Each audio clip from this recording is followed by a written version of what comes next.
Okay, to start this, I run really hot tap water, and then I rinse the bowl out with the really hot tap water, and then I put in 1.5 cups of the just really hot tap water. And now I'm sprinkling in, to sprinkle in 1 tablespoon of yeast. I use quick rise or whatever it is. I just use active yeast. Sometimes it's bread machine yeast or anything. Then I'm going to sprinkle on top 2 tablespoons or almost 2 tablespoons of sugar to feed the yeast. Just to feed the yeast, and then I will let it proof for 5 minutes. Set the timer. Now that it's proofed, I'm going to add 1/6 cup oil. I'm going to add an egg.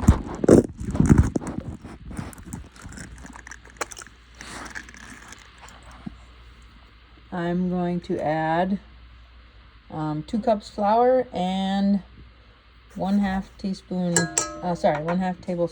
salt. Okay, that's another extra cup in, and here's some more. And now I will have it so that I keep adding the flour until it pulls away from the edge. So I'll lock it down. There we go, starting to pull away. I'll just add in a little bit more.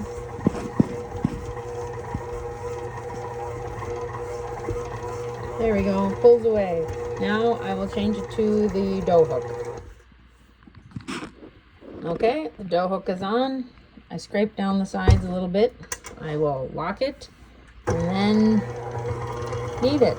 I will set the timer for 5 minutes. Okay, 5 minutes, and or a 2 or a 3. This is about a good speed for the full 5 minutes. You remember, don't want to add too much flour to make it pull away from the edge. If you add too much flour, your dough gets really stiff and tough. You want to add just enough flour. If at any point it starts sticking on the bottom of the bowl, you'll have to sprinkle some flour in there so that it doesn't stick on the bottom of the bowl, but keeps going like this so that it's just off the bottom for the whole 5 minutes. Okay, the timer is up, but it's sticking on the bottom. So before I'm done, I'm actually going to add in a little bit of flour until it doesn't stick on the bottom. Okay, kneading it a little extra is just putting a little extra air into the dough, so that's not bad. And we don't want it to stick on the bottom. First of all, it's way too sticky to handle if it is sticking on the bottom. So just keep sprinkling just enough. You don't want to add too much, but you also don't want it to stick on the bottom. There. I think it picked it all up, almost. There we go.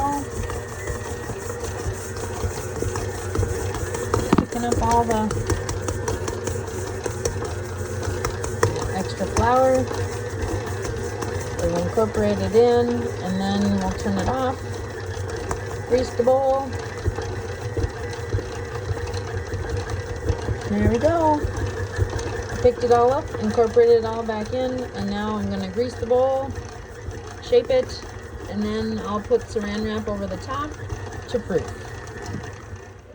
Okay, I take some Crisco, and then I'm just going to rub it around the bowl, and I'm going to spread it out. Okay, then I scoop some Crisco, and then I'm just going to spread it all around evenly around the bowl, so that I have a nice layer when I put the bread dough in. Okay, to shape it, I just kind of keep one side so that it's nice and smooth, and the other side is when I just kind of fold it in.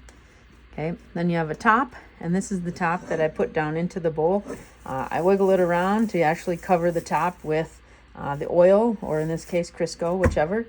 Then I plop it back, and then I'm going to put saran wrap over the top and let it rise. I have a proofing button in the oven, So I let it rise for 30 minutes. On the counter, you could do 2 hours.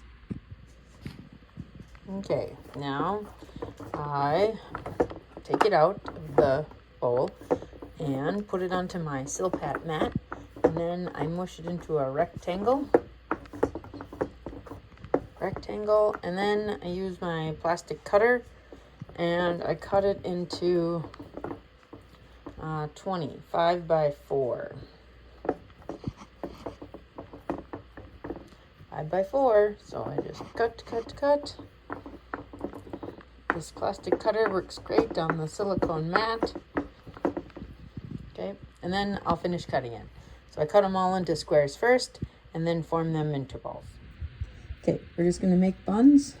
I just make it, roll it back so that it's kind of back here, and then wobble it in my hand, and then put it on the mat. And then we're going to cover it with saran wrap again, and we'll let it sit in the proofing oven for 30 minutes, otherwise on the counter for about 2 hours until they double in size.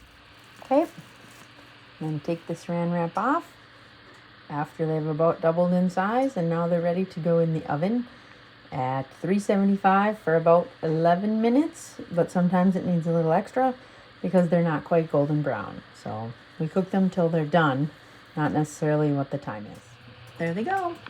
Another 11-12 minutes. They're getting brown, but not quite there. Another minute, nice and toasty brown. Then I'll just put some butter on them. I just like to take the end of the stick and then just rub it on the tops. Melts in all that you need.